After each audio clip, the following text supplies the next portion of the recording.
Hai guys, back again with me Diana Merita dalam channel YouTube dan podcast Teori yang bahas tentang sex, love, and relationship. Apa kabar teman-teman semuanya? Semoga kalian dalam kondisi sehat walafiat dan bahagia ya. Nah, pada kesempatan kali ini adalah kesempatan spesial karena aku nggak sendirian kayak biasanya. Aku ditemenin sama Mbak Nurul. Nah, kita akan membahas soal ada apa sih dengan kondar. Nah, buat teman-teman yang belum tahu kondar itu apa, ikuti terus ya episode Teori kali ini.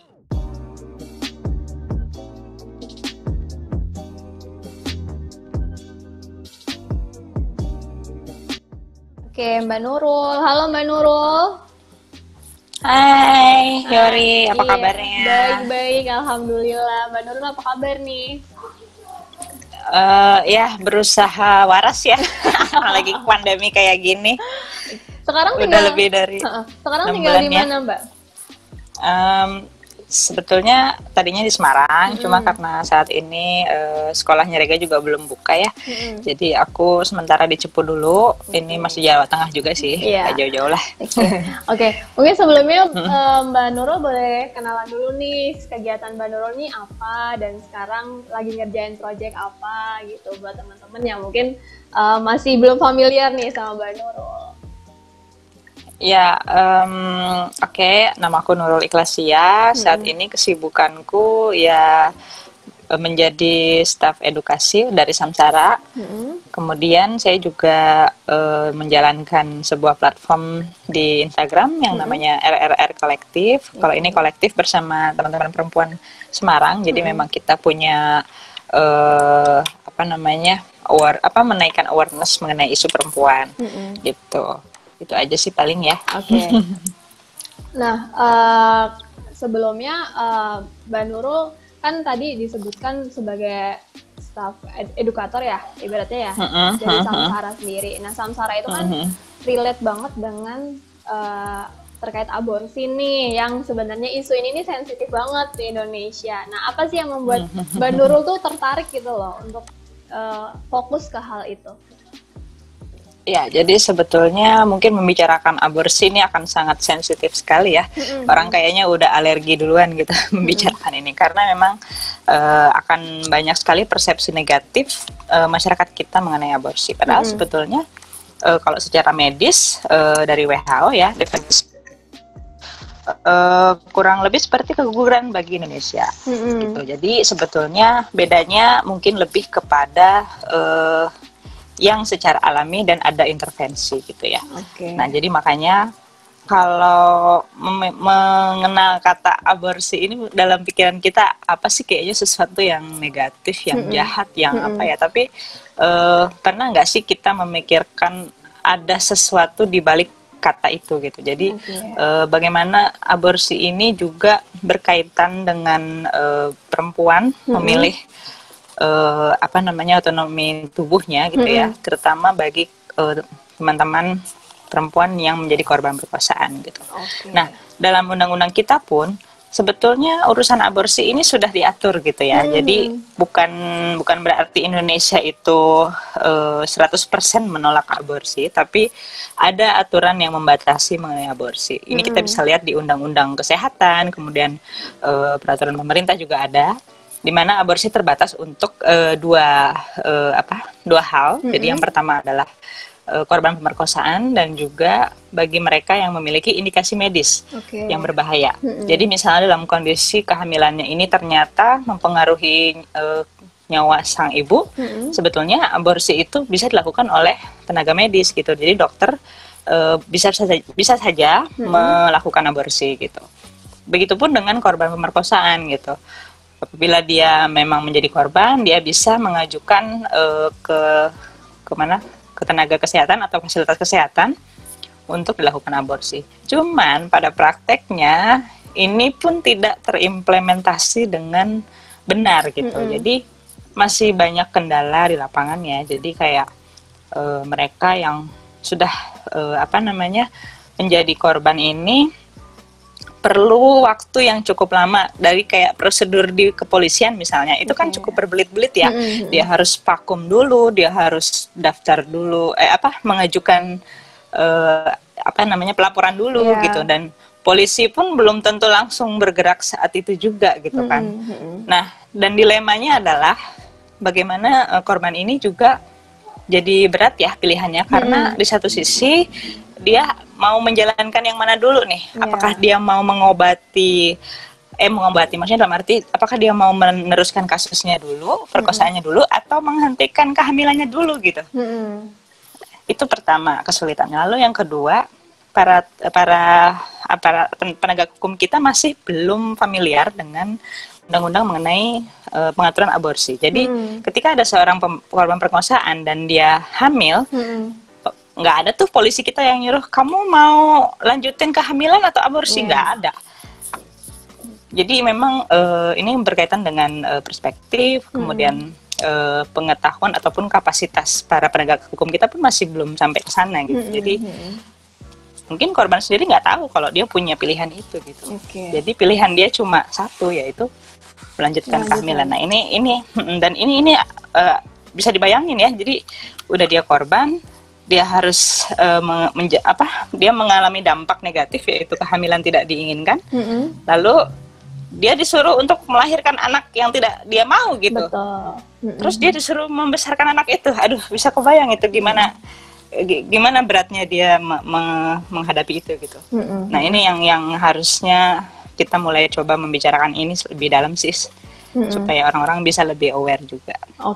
Nah itu kan untuk dua case itu kan ibaratnya itu kan case khusus banget ya Mbak Nurul ya, ibaratnya karena ada persoalan medis dan juga ada kasus pemerkosaan. Lalu bagaimana nih buat teman-teman yang ibaratnya yang menjalani casual relationship, ibaratnya mengalami kehamilan di luar pernikahan yang let's say itu tuh masih tabu banget di Indonesia gitu loh. Apakah memang akses untuk pilihan pro-choice itu tuh masih bisa sekarang ini atau memang masih berbelit-belit gitu loh prosesnya? Iya, jadi kalau berdasarkan rekomendasi WHO lagi ya, jadi sebetulnya aborsi itu kan memang kembali kepada pilihan tiap orang ya. Cuma memang selalu terbatas kepada hukum gitu legalitasnya. Tapi banyak sih sebetulnya nggak hanya Samsara ya, jadi ada lembaga lain juga yang cukup aware mengenai isu ini. Jadi sebetulnya ada hal yang harus kita perhatikan juga di sini. Jadi mungkin kawan-kawan yang melakukan casual sex di sini bisa dua kelompok ya kalau bisa saya bilang. Jadi kelompok yang sudah memahami apa sih resiko dari melakukan casual sex sama yang tidak.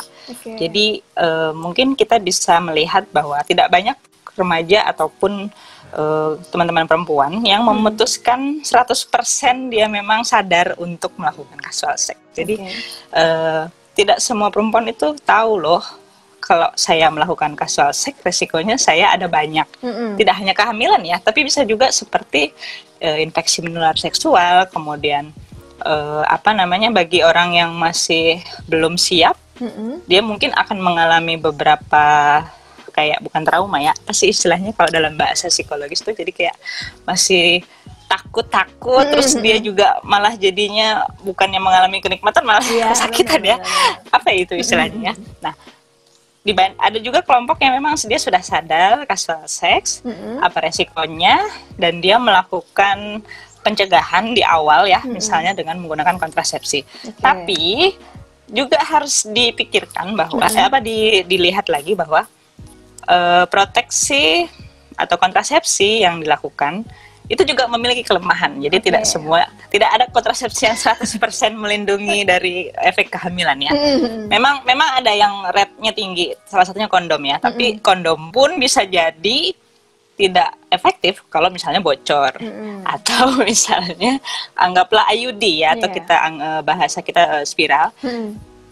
Ini juga banyak yang mengalami kegagalan dalam arti dia sudah menikah misalnya, dia sudah punya suami, dia memikirkan untuk pakai kontrasepsi, dia pergi ke dokter bidan pasang IUD, nggak taunya sebulan kemudian kebobolan. Ini sebetulnya banyak sekali kasus ya, mereka yang sudah pasang kontrasepsi tapi tetap jadi kebobolan ya, karena itu bisa jadi IUD-nya geser atau malah copot atau ya berbagai kegagalan lainnya lah ya. Nah itu jadi harusnya pilihan aborsi ini pun tidak hanya dipandang satu sisi bahwa itu adalah pilihan egois seseorang gitu. Tidak selalu seperti itu. Jadi case-nya itu bisa bermacam-macam ya, kayak tadi kegagalan kontrasepsi, bocor, copot, geser, kemudian untuk korban perkosaan ini sangat penting juga. Sama satu lagi yang tadi ya, tidak semua orang paham bahwa resiko dari berhubungan seksual adalah kehamilan. Nah ini kalau yang soal yang terakhir ini akan jadi panjang lagi ceritanya, karena negara kita tidak menjalankan apa itu educational pendidikan seksualitas. Nah, jadi tidak banyak sekolah-sekolah kita ataupun lembaga-lembaga pendidikan tidak banyak berbicara mengenai apa sih resiko kamu berhubungan seksual. Yang kita pelajarin di sekolah itu lebih banyak kayak pertemuan sperma dan sel telur akan menyebabkan kehamilan. Tapi apakah ada dijelasin bahwa cara ketemunya tuh gimana ya gitu? Dan berhubungan seksual kadang itu gimana? Gurunya gitu. Juga ngejelasinnya malu-malu ya Mbak ya. Iya, jadi akses menuju ke sana pun tidak disediakan oleh negara. Kita kesulitan mencari sumber yang valid. Ada pun berupa internet yang tidak selalu 100% benar gitu. Jadi atau bahkan dia mempelajari dari film porno misalnya, itu banyak sekali. Jadi kan memang di masa remaja itu kan kecenderungannya sudah memiliki fantasi seksual ya, mungkin Mbak juga udah puber ya. Nah mereka jadi kepengen tahu nih sebetulnya apa sih yang disebut dengan hubungan seksual misalnya. Jadi mungkin yang dipikir oh seru, oh enak, oh apa gitu, tapi dia tidak tahu resikonya adalah itu. Kehamilan tidak diinginkan dan penyakit menular seksual itu yang paling besar ya, resiko yang paling besar. Gitu. Nah, ibaratnya untuk bisa mencapai tindakan aborsi itu pasti kan memang jalannya kayak tadi Mbak Nurul bilang kan jalan itu panjang banget kan. Oleh karena itu mungkin bagi mereka yang sudah menyadari adanya resiko kehamilan ketika melakukan casual sex kan, berarti ini ada hal yang perlu dilakukan nih preventifnya gitu. Salah satunya kan kondar kan. Kondar itu kan kontrasepsi darurat. Nah, masalahnya ada apa di balik kondar ini kan sehingga di beberapa daerah itu tuh susah banget untuk ngakses, dan kalaupun ngakses itu harus kayak seakan-akan tuh sembunyi-sembunyi, ini kayak semacam obat ilegal gitu loh, dan harganya pun juga di atas normal kayak gitu. Nah mungkin Mbak Nurul bisa sharing sebenarnya di balik kondar tuh ada apa sih Mbak kayak gitu? Iya, jadi memang ada kesulitan ketika seseorang mengakses kontrasepsi darurat. Jadi memang selain karena memang tidak terlalu populer ya kontrasepsi darurat ini, tapi juga bagaimana fasilitas kesehatan kita juga membatasi pembeliannya gitu. Jadi seharusnya kontrasepsi darurat itu bisa saja bebas ya, karena dia bukan tipe obat yang harus misalnya obat keras gitu ya.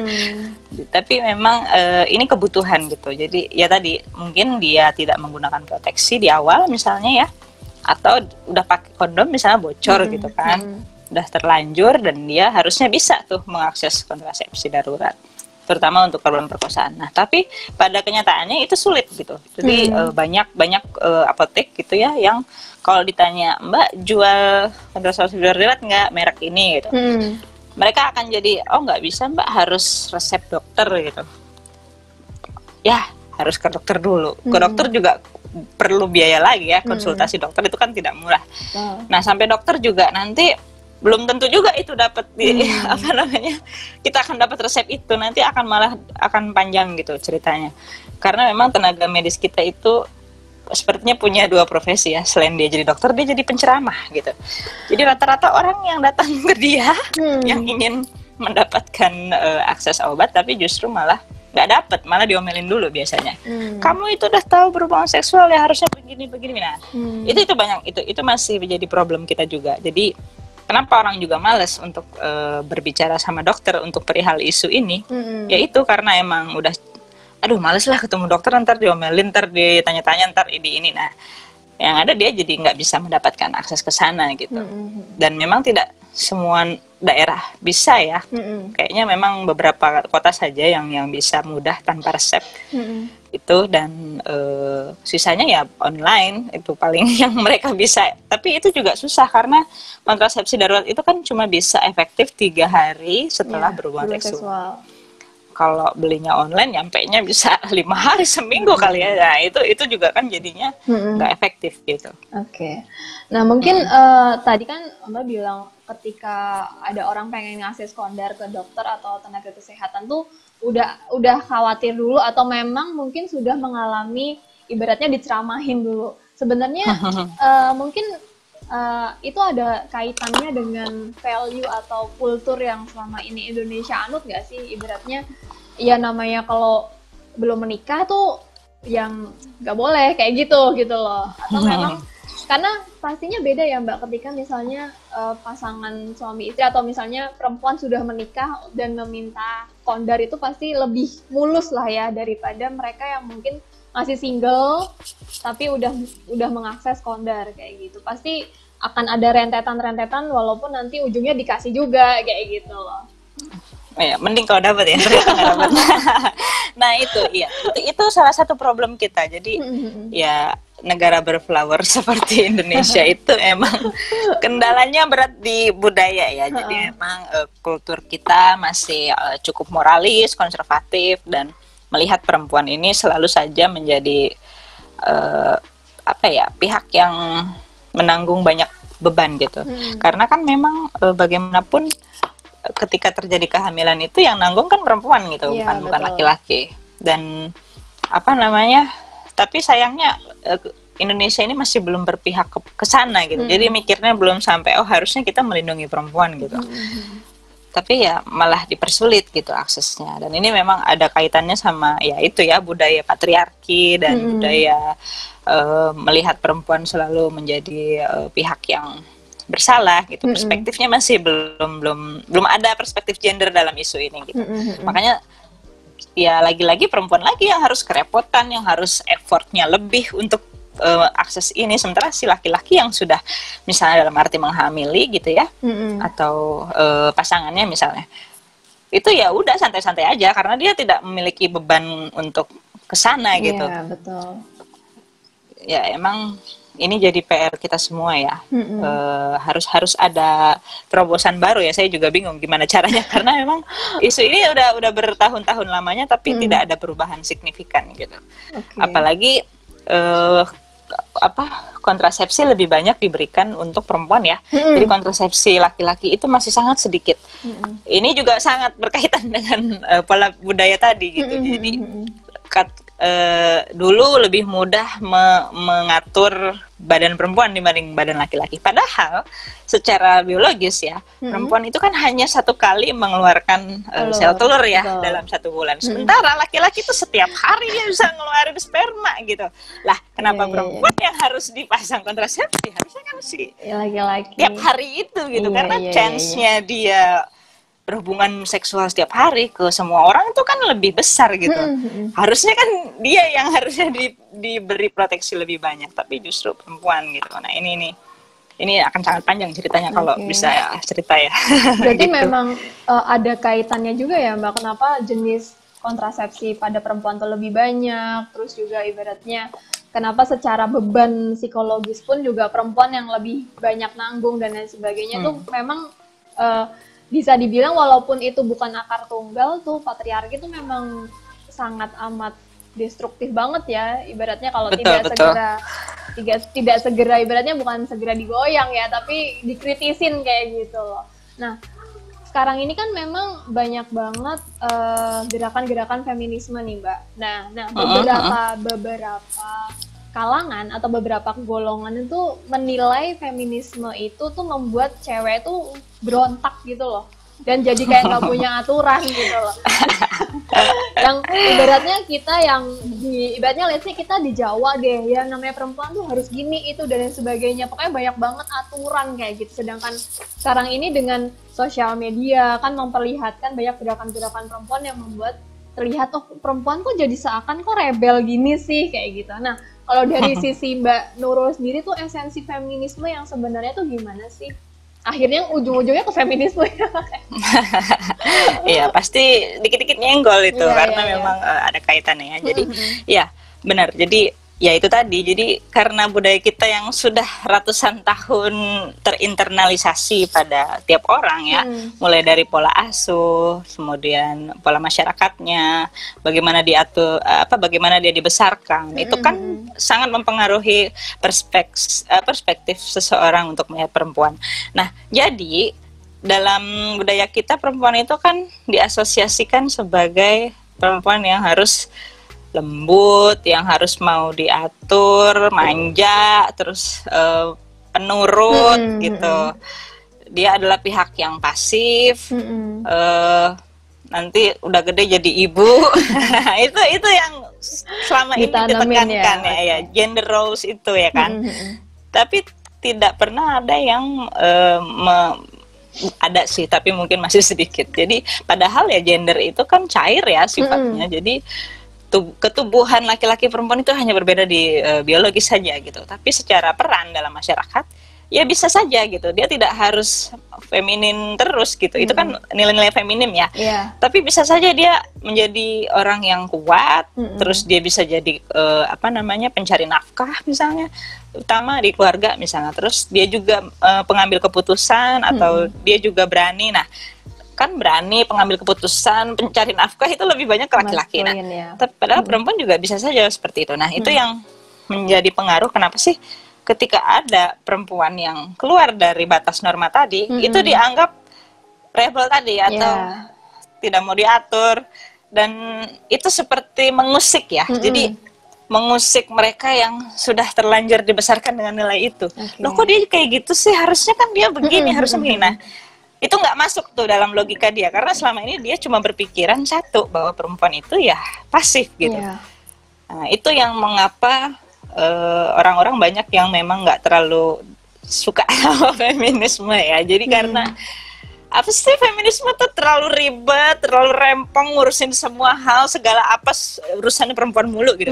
Padahal ya enggak gitu. Kita bukannya menjadi orang yang rebel juga. Ya karena selama ini mereka selalu menganggap perempuan itu ya pasif. Jadi begitu ada yang beda sendiri, pasti mereka terkejut, terusik, karena kembali lagi ke privilege ya. Itu akan ke privilege lagi. Jadi kalau dia menganggap, oh ada perempuan yang pintar, yang berani, pengambil keputusan, seorang pemimpin, naluriah dia sebagai orang yang tinggi dalam arti berkuasa gitu. Aduh, ini panjang sekali ceritanya. Jadi orang yang dominan itu akan terganggu gitu. Jadi seolah saing gitu, saing. Oh, aku akan kesaingin nih sama orang perempuan yang kayak gini. Nah, saya merasa tersaingi gitu. Itu juga kan kembali lagi ke pola asuh, pola budaya dan konstruksi sosial. Jadi ya memang wajar sekali kalau masyarakat kita belum terbiasa dengan perempuan-perempuan yang menembus batas itu ya. Karena itu tadi, selama ini ya biasanya perempuan tuh pasif gitu, nggak boleh berani, nggak boleh bersuara, itu nggak ada itu perempuan bersuara. Nah itu, jadi karena kayak kaget jadinya. Dan mungkin pemikiran kayak gitu pun juga dialami oleh perempuan-perempuan yang yang masih konservatif juga ya pikirannya. Karena kan kita kan banyak kayak misalnya let's say kayak ada orang yang speak up mengalami pelecehan seksual nih kan, beberapa waktu lalu kan ada tuh di Twitter kan rame kan. Tapi banyak banget netizen yang sebenarnya dia cewek tapi juga justru menjatuhkan juga gitu loh. Apakah memang akhirnya bukan hanya laki-laki aja yang perlu memahami soal feminisme yang tanda kutip sebagai media untuk perempuan tuh lebih berani ngambil sikap, tapi perempuan yang masih berpikiran tradisional pun juga semestinya itu juga akhirnya perlu dipahamkan juga ya menurut ya. Karena kan ada yang kadang mispersepsinya soal feminisme itu tuh ini nih merusak budaya Indonesia kayak gitu kan. Ya ibaratnya kayak akhirnya kita balik lagi ke pilihan untuk aborsi atau ingin akses pil kontrasepsi darurat itu kan buat perempuan zaman dulu kan, oh ya udah jadi ya udah hamil ya udah ditompo diterima, ini ibaratnya rezeki. Kita kayak sebagai perempuan tuh kok kayak nggak punya pilihan banget gitu loh. Iya betul. Nah bicara soal perempuan yang juga menyakiti atau menjatuhkan perempuan lain, kita harus mulai sadar bahwa kita semua ini anak patriarki gitu ya. Jadi termasuk saya sendiri gitu. Jadi benar. Saya dari kecil juga sama dibesarkan dengan nilai-nilai seperti itu ya. Cuma beruntunglah bahwa saya berada dalam lingkungan yang open minded gitu. Jadi saya pun jadi tumbuh dengan membuka pikiran bahwa oh ada ya ternyata perempuan yang berani mengambil suara, mengambil sikap, dan itu merubah perspektif saya gitu bahwa ya perempuan itu bukan musuh kita gitu. Kita tidak bersaing antar perempuan gitu. Jadi ya kita harusnya memang saling mendukung, harusnya kita saling ya tidak saling menjatuhkan gitu. Tapi kan budaya-budaya itu sulit sekali antar perempuannya karena dari kecil perempuan tuh selalu dibanding-bandingkan. Betul. Kayak si tetangga kita aja dia udah bisa kuliah ke ini loh. Kamu kok masih gini aja? Aduh, itu saya juga mengalami ya cerita kayak gitu. Jadi gimana kita dibesarkan untuk saling support ya, orang tua kita aja nyuruh kita harus bersaing sama dia gitu. Itu kan yang juga perlu dirubah kan seperti itu. Benar. Terus kalau pilihan mengenai aborsi, nah pro life and pro choice ini besar sekali ya pembahasannya karena kalau yang pro life itu kan mendukung kehidupan, pro choice adalah mendukung pilihan. Bukan pro aborsi ya. Ini akan beda mindsetnya. Jadi pro choice itu artinya memberikan pilihan kepada si perempuan dalam mengenai pilihan atas tubuhnya. Jadi entah itu dia memilih aborsi ataupun tidak, ya itu terserah dia gitu. Makanya kenapa disebut pro choice, bukan pro abortion ya. Sementara kalau pro life ini adalah tipe orang yang kelompok yang menganggap bahwa kehidupan bermula dari terbentuknya sperma dan bertemunya sperma dan ovum gitu. Padahal kalau secara medis baru ada kehidupan itu adalah setelah dia keluar dari rahim ibunya. Nah itu yang titik awalnya aja udah beda gitu ya. Jadi emang susah diketemuin ya. Apalagi ditambah dengan ajaran agama tertentu yang menganggap bahwa ya itu rezeki ya, kita nggak boleh ngebunuh, kita nggak boleh tapi kalau secara medis proses terbentuknya bayi itu emang begitu, misalnya dari usia 2 minggu terus atau jadi bayi gitu kan enggak. Kan enggak langsung jadi bayi, itu kan pasti ada proses dulu dari sebesar biji, terus embrio, kemudian fetus, itu kan ada jaraknya gitu. Enggak langsung serta-merta dia udah ada kaki, tangan, mata yang udah hidup gitu. Itu kan tidak gitu. Nah, itu perbedaannya di situ. Berarti sebenarnya mau pro choice atau pro life itu sebenarnya balik lagi ke hal apa sih Mbak? Ibaratnya kan apakah memang ini terkait ya udah ini sekedar pilihan semata atau memang ada hal-hal yang mendorong kenapa orang akhirnya memilih jadi pro life gitu. Ibaratnya ya udah sih mau gimana lagi mungkin ya, atau karena ada kaitannya dengan value-value soal kehidupan itu sendiri. Kalau selama ini Mbak Nurul menghadapi ibaratnya orang-orang yang konsultasi soal kaitannya dengan abortus itu seperti apa Mbak? Ya, jadi memang lembaga-lembaga yang concern sama isu ini itu nggak nyuruh orang untuk aborsi, tidak. Kita tuh justru encourage dia bahwa kamu tuh punya pilihan dalam situasi kehamilan tidak direncanakan atau tidak diinginkan. Nah, banyak orang yang tidak tahu kan dalam bayangan dia, aduh aku hamil, aku harus aku harus nikah. Nah, kebanyakan orang mikirnya pilihan dia satu-satunya itu adalah menikah, padahal tidak gitu. Iya, benar-benar.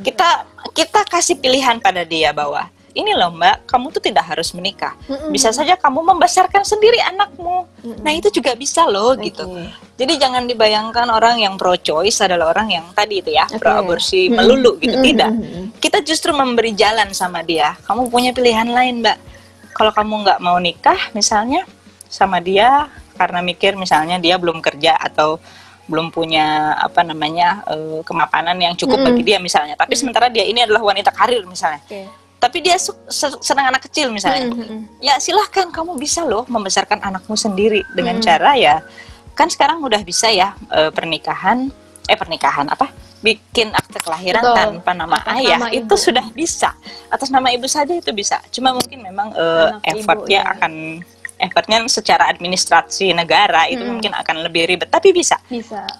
Dan dari klien-klien kami pun yang begitu tahu ada pilihan itu, akhirnya dia juga nggak jadi memilih aborsi gitu. Akhirnya oh ya udah Mbak, aku mau gedein anakku sendiri tanpa bantuan pendamping atau pasangan misalnya. Wah, itu luar biasa sekali kan, berarti dia akhirnya terbuka pikirannya. Oh, ada ya ternyata pilihan lain. Oke, itu satu. Lalu kedua, pilihan untuk adopsi misalnya. Nah, ini juga yang tidak banyak dipikirkan orang. Ketika dia bilang, aku mungkin di dalam pikiran dia, aku nggak ingin menghentikan kehamilan, tapi aku juga tidak sanggup membesarkan anak ini secara sendiri misalnya. Nah, ini juga salah satu alternatif bagi teman-teman yang mengalami korban perkosaan. Ini juga bisa kalau seandainya memang dia nggak mau traumatisnya lagi dengan proses aborsi misalnya gitu ya. Karena kan kalau aborsi itu kan ada yang secara surgical di dokter ya, itu kan mungkin bagi beberapa orang akan sangat menakutkan gitu ya. Nah, kalau dia nggak mau kayak gitu ya berarti dia bisa saja nanti melahirkan, nanti anaknya akan diadopsi oleh yayasan yang legal ya, yang resmi untuk pengadopsian. Nah, ini juga banyak di beberapa panti asuhan itu juga bisa seperti itu. Jadi tidak melulu aborsi saja gitu. Nah, kalau yang pilihan aborsi, nah ini baru akan dipikirkan apakah dia akan mau aborsi, kemudian bagaimana caranya, lalu dia sudah siap belum dengan prosesnya gitu. Dan ini kan kalau metode aborsi yang secara rekomendasi WHO itu ada yang self-managed abortion, itu ada. Jadi kita beri pengetahuan mengenai itu. Nah, nanti dia yang memikirkan kembali apakah betul pilihan aborsi ini adalah yang sesuai saya mau gitu. Oke, berarti sebenarnya akan sangat keliru nih ketika ngambil pilihan aborsi tapi nggak tahu resiko-resiko apa yang melekat di balik itu semua ya Mbak ya. Karena, iya, betul. Karena banyak ibaratnya mereka yang let's say kayak Mbak Nurul bilang di awal, mereka casual sex tapi nggak mempertimbangkan bahwa kemungkinan resiko hamil itu juga besar. Nah itu kan mereka yang udah kadung panik, udah ibaratnya oh ini positif nih, pokoknya harus, apalagi masih kuliah, masih ada tanggungan dari orang tua itu kan langsung yaudah gimana caranya nyari ibaratnya pil aborsi ya, kayak di online tuh banyak banget kan, tapi itu kan juga belum tentu aman juga kan, dan bahkan bisa sampai kematian juga ibaratnya gitu. Nah itu berarti pilihan yang nggak bener tuh yang seperti itu Mbak, yang ibaratnya mereka hanya memikirkan tidak mempertimbangkan semuanya, yang penting tuh pengennya selesai semua gitu ya. Iya, betul. Makanya kenapa konseling. Halo Mbak, dengeran halo, kan suaranya? Tadi putus-putus. Iya, itu makanya kenapa konseling Samsara itu lebih banyak menekankan kepada itu tadi, resiko-resikonya seandainya dia memutuskan untuk aborsi, karena kan tetap dia sendiri nanti yang akan mencari cara gitu ya. Jadi kita hanya sekedar memberi informasi apa saja sih yang bisa dia lakukan dalam situasi ini gitu ya. Keputusannya itu kembali ke dia. Jadi kita tuh memberi choice gitu. Jadi karena kita percaya bahwa setiap orang itu berdaya ya. Nah, tapi jalan untuk menuju ke sana mungkin dia nggak punya. Makanya kita yang membuka pintu itu supaya dia berdaya atas pilihannya. Makanya kenapa ini penting gitu. Kita tuh harus encourage orang lain supaya jadi berdaya gitu. Jadi bukannya menjatuhkan dia, malah makin tertekan ya. Nah, itu yang tidak banyak dipikirkan orang kan. Jadi orang taunya, aduh kamu kok aborsi kan kasihan. Ya udah, lu mau ngerawat anaknya kan. Semua orang kan begitu ya, nyalain orang aborsi gitu. Kamu nggak boleh begitu, itu menyalahi kodrat bla bla bla. Ya udah, lu mau rawat anak ini, nah, belum tentu mau kan dia. Ya itulah, kebanyakan orang tidak memahami pilihan yang diambil seseorang. Nggak tahu ya, kayaknya budaya kita tuh senangnya ngurusin hidup orang mulu gitu. Saya juga bingung kenapa ya. Aduh, pusing atuh. Oke. Berarti sebenarnya gitu. Karena kan masih banyak masih berpikir skeptis ya soal kayak lembaga kayak Samsara gitu. Wah, ini pasti ini menghasut orang untuk free sex, dan ketika hamil udah dengan mudah udah aborsi aja loh kayak gitu. Ternyata nggak sesimpel itu ya, dan itu pun juga pikiran keliru gitu ya. Iya. Mungkin orang bakal mikirnya, waduh ini aborsi membebaskan untuk aborsi ya. Bukan, justru kita membuka jalan untuk ketika kamu mengalami kehamilan tidak diinginkan atau direncanakan ya. kamu bisa memikirkan hal yang lain gitu. Ya memang sih ini pilihan yang tidak mudah ya. Saya sendiri mengakui bahwa tidak semua orang akan cepat memutuskan apa yang terbaik bagi dirinya. Tapi ya itu ya, proses setiap orang itu memang berbeda. Apalagi dia berada di lingkungan yang nggak suportif. Aduh, itu akan galaunya itu setengah mati gitu. Dia sampai butuh waktu beberapa minggu sampai benar-benar, ya udah Mbak saya mau lahiran, ya udah Mbak saya mau adopsi, ya udah saya mau ini. Nah itu yang tidak semua orang memiliki privilege yang sama ya. Mungkin bagi orang yang udah siap misalnya, oke, aku siap, oke, aku didukung teman-temanku, didukung pasanganku, keluargaku misalnya. Tapi apa semua orang memiliki dukungan yang sama? Betul. Tidak semua sama loh. Bahkan ada yang sama sekali dia udah nggak bekerja karena PHK corona ya kan. Terus tiba-tiba dia dihamilin pacarnya terus kabur, terus orang tuanya juga nggak dalam kondisi keuangan yang susah. Gimana coba? Kayak gitu solusi apa yang bisa diberikan oleh negara? Nggak ada, cuma disuruh lahiran doang kan. Apalagi kalau dari negara. Apalagi nah, udah terkait pernah dipikirkan terkait sosial ya Mbak ya, aib kayak gitu lah. Karena kan banyak orang mengambil keputusan ya udah dah nikah aja sama pemerkosa kayak gitu untuk nutupin aib kayak gitu kan. Padahal itu kan itu kacau sesuatu banget. yang keliru banget ya. Itu kacau banget ya. Gimana kok bisa nikah sama pemerkosa? Ya dia diperkosa tiap hari lah berarti kan. Terus dia udah hamil, terus anaknya mukanya mirip sama si pemerkosa. Bisa dibayangin dia benci banget sama anak itu, bisa jadi malah melakukan kekerasan misalnya, abuse sama anaknya. Pernah nggak sih kepikiran sampai ke sana gitu? Kan enggak gitu. Indonesia kan enggak selalu mikirin ke sana. Kadang keluarga nih yang anaknya jadi korban perkosaan, hamil, justru memberi pilihan sesat itu ya, disuruh nikahin atau lahiran aja. Cuma apa? Karena tidak diomongin tetangga. Bisa dibayangin nggak? Alasan dia satu-satunya cuma ini nanti bakal diomongin sama tetangga. Ya ampun, aku tuh sampai mikirin, ya Allah, tetangga kok dipikirin, yang dipikirin tuh anakmu bukan tetanggamu.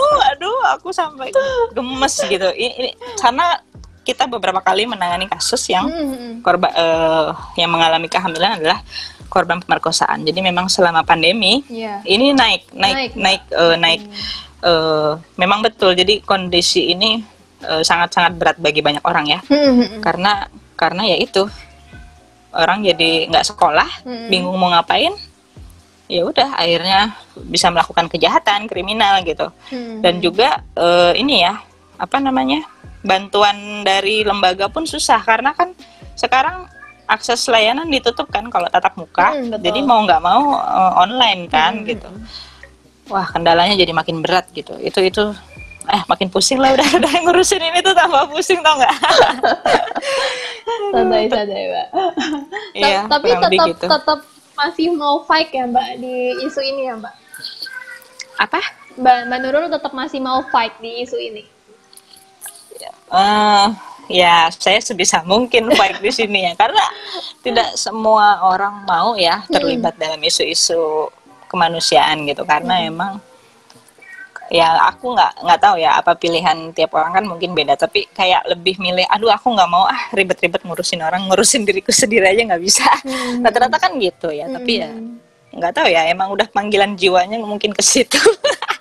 Terus dan memang beban kerjanya, bukan beban kerja ya, beban psikologisnya itu lebih berat ya. Mbak Yori kan juga sebagai terapi psikologi, mungkin sempat nggak sih ngerasa stres sendiri? Iyalah Mbak. Ya, pasti ya kan. Nah itu juga aku alamin gitu. Jadi kadang beberapa cerita itu bikin kita ikut sedih, tambah ikut kebawa sama masalah orang lain, itu sering sih. Cuma ya lagi-lagi gimana caranya ya jangan sampai ke bawah gitu, harus kasih batasan juga gitu, sampai sejauh mana sih kita menolong gitu. Karena ya itu prinsipnya, saya berusaha merubah mindset bahwa semua perempuan itu berdaya kok gitu. Jadi tidak semua orang itu lemah atau emang tidak berdaya ya, cuma ya memang saat itu dia mungkin belum ada jalannya. Nah kitalah yang membuka jalan itu. Itu aja sih prinsip aku yang ketika lagi stres atau pusing gitu ya. Lagi-lagi ya saya mikirin, oh ya semua orang itu berdaya kok. Kita cuma ngasih jalan aja. Pilihan semua ada pada dia gitu loh. Jadi kayak nggak merasa bertanggung jawab atas hidup orang ya Mbak ya. Jadinya ya biar jadi Oke Mbak, ini kita ngobrol udah hampir 1 jam nih. Nah, oh iya, iya benar ya. Nggak kerasa ya. Nggak kerasa. Mungkin nanti kita resum lagi nih obrolan kita hampir 1 jam ini. Kan tadi kan kita ngobrolin soal awalnya kan pilihan aborsi di Indonesia itu memang masih pro dan kontra. Kemudian juga terkait dengan kontrasepsi darurat ya kan, yang ibaratnya sebenarnya ini salah satu hak ya. Ibaratnya kan ini kan hak, tapi kenapa masih dibatasin? Kemudian juga akhirnya kita balik lagi ke tentang konseling kehamilan tidak diinginkan ini yang masih banyak orang berpikiran skeptis kayak gitu loh. Nah, dari apa yang kita obrolin ini, aku minta Mbak Nurul untuk akhirnya apa sih yang mesti kita lakukan sebagai perempuan, dan mungkin apa yang perlu kita sharingkan juga ke perempuan lain agar kita tidak terjadi dalam mengalami kondisi-kondisi yang tadi Mbak Nurul cerita, ibaratnya jadi kayak calon kliennya Mbak Nurul gitu. Iya, emang kita tuh hidup di tempat di mana ekosistem kita tuh belum mendukung perempuan atas tubuhnya ya. Jadi memang lagi-lagi selalu kita yang mengeluarkan usaha lebih banyak gitu. Ketika negara nggak menyediakan akses pendidikan seksualitas, ya kitalah yang mencari tahu lebih dalam apa sih resiko melakukan hubungan seksual misalnya. Dari situlah kita bisa melakukan proteksi sama diri kita sendiri, misalnya dengan kontrasepsi sebelumnya ya maksudnya. Nah, kalau memang udah terlanjur kebobolan ya itu tadi, akses kontrasepsi darurat sebetulnya memang masih bisa beberapa apotek atau online ada yang jual, cuma ya tetap ya penggunaannya tidak boleh sesering mungkin, karena itu kan juga bisa mengganggu ya kontrasepsi darurat kalau terlalu sering. Itu kan hormonal, jadi kalau terlalu sering dipakai malah justru bikin haid kita nggak teratur, jadi kita nggak tahu kapan masa subur, kapan enggak gitu. Nah itu yang juga harus dipikirkan. Nah itu salah satu alasan kenapa kontrasepsi darurat itu susah didapatkan, karena ada 2 mitos katanya yang berkembang. Pertama, kontrasepsi darurat dianggap pil aborsi, padahal enggak. Jadi kalau udah terjadi kehamilan terus kamu minum itu obat, akan jadi keluar gitu ya aborsi gitu. Enggak, yang tetap aja sehat-sehat aja karena tidak berpengaruh ya sama kehamilan. Nah itu yang sering disalahpahami. Lalu yang kedua itu balik lagi ke alasan moral ya. Jadi kayak kalau kontrasepsi darurat dijual bebas, wah tiap orang bakalan nge-seks terus dong tiap hari. Aduh, mikirnya kayak jauh banget ya. Padahal itu kan untuk orang-orang yang ini ya, yang kebobolan tadi atau yang korban permasalahan gitu. Tapi mikirnya selalu ke yang alasan moralis terus gitu, bukan ke yang lain. Jadi memang kenapa ya saya juga nggak tahu, karena tugas kita untuk tenaga medis kan bukan kita ya, itu kan pemerintah negara gitu. Jadi agak susah juga untuk merubah gimana caranya supaya itulah makanya kenapa harusnya sih perspektif gender itu tuh harus diberikan semua level pemerintahan, pejabat, terus tenaga medis itu penting gitu. Karena kaitannya ya sama akses ke orang lain, ke orang yang rentan, yang marginal. Bisa dibayangin ya, apalagi ibu-ibu yang misalnya dia itu cuma kerja sebagai nelayan misalnya. Terus dia nggak punya penghasilan, terus dia tiba-tiba kebobolan, terus anaknya udah 5 gitu misalnya, terus dia harus nambah 1 lagi. Dia sendiri sebenarnya udah sadar, aduh nggak sanggup deh untuk besarin lagi, karena selain dari segi biaya juga nggak ada. Terus juga umurnya misalnya udah 50 tahun, itu banyak kan ibu-ibu yang tiba-tiba 50 tahun hamil lagi, itu ada kan. Itu kan juga beresiko sama si ibunya juga gitu. Anaknya umur berapa kalau emaknya 50 tahun, ya Allah gitu kan. Aduh, itu kan juga beresiko sama kesehatan ya. Nah, harusnya akses kontrasepsi darurat itu diberikan untuk orang-orang seperti itu gitu loh. Gitu. Jadi memang kita harus perbanyak edukasi diri. Kalau kita udah tahu ya kita sebarkan informasi itu melalui jalan yang kita punya ya, entah itu media sosial atau ketemu temen ngobrol gitu ya misalnya, itu juga bisa gitu. Jadi memang banyak kok caranya. Tinggal kitanya aja mau apa enggak gitu. Iya, benar-benar. Yang penting adalah kita dulu ya, ibaratnya kita dulu yang memang mesti belajar gitu, karena banyak juga mereka-mereka yang ngertinya ini terus langsungnya dipercaya gitu, karena ya udah percaya kata temen, kata ini, kata itu, malah justru perlu kita ya cari tahu lagi gitu ya. Iya, terus juga misalnya ada teman kamu atau teman kita yang jadi korban atau ada mengalami kehamilan tidak direncanakan, ya bisa tawarkan dia untuk kontak Samsara misalnya atau lembaga lain yang berkaitan dengan ini. Itu bisa juga kok. Misalnya kamu sendiri nggak tahu harus ngapain gitu ya minta dia aja, kontak ini aja, aku kemarin habis baca ceritanya. Yang penting kamu tidak judge dia ya, karena gimana pun tidak posisi dia itu tidak ada di kita gitu. Gimana caranya kita empati terus tidak ngejudge pilihan dia ya, itu terserah dia ya, badan dia, hidup dia ya, jangan kita yang ngatur gitu loh. Gitu. Oke, Mbak Nurul, makasih banget ya Mbak Nurul ya udah bersedia buat sharing-sharing yang ibaratnya ini hal yang mungkin juga terima kasih juga. Buat aku juga berat sih Mbak mencernanya, karena kita berada di lingkungan yang memang belum support atas pilihan perempuan ya. Tapi ya kembali lagi ya kayak tadi Mbak Nurul bilang ya, semua orang itu berdaya, maupun laki-laki maupun perempuan kayak gitu loh. Yang tinggal mau atau enggak gitu ya.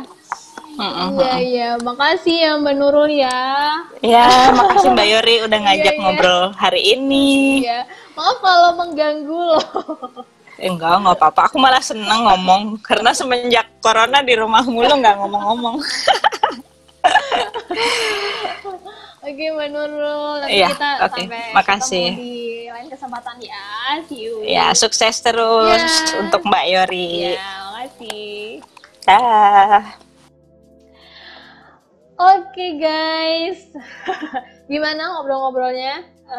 Sudah bisa mencerna kah? Memang ini pembahasan agak berat ya, tapi memang gimana pun kita mesti belajar soal hal terkait pilihan, apalagi kalau merujuk pada judul di awal kan ada apa sih dengan kondar. Nah, semoga ini sudah menjawab ada apa di balik kondar dan plus pembahasan soal aborsi. Semoga pembahasan kali ini bermanfaat buat teman-teman dan sampai jumpa di episode Sote Yori berikutnya. Bye!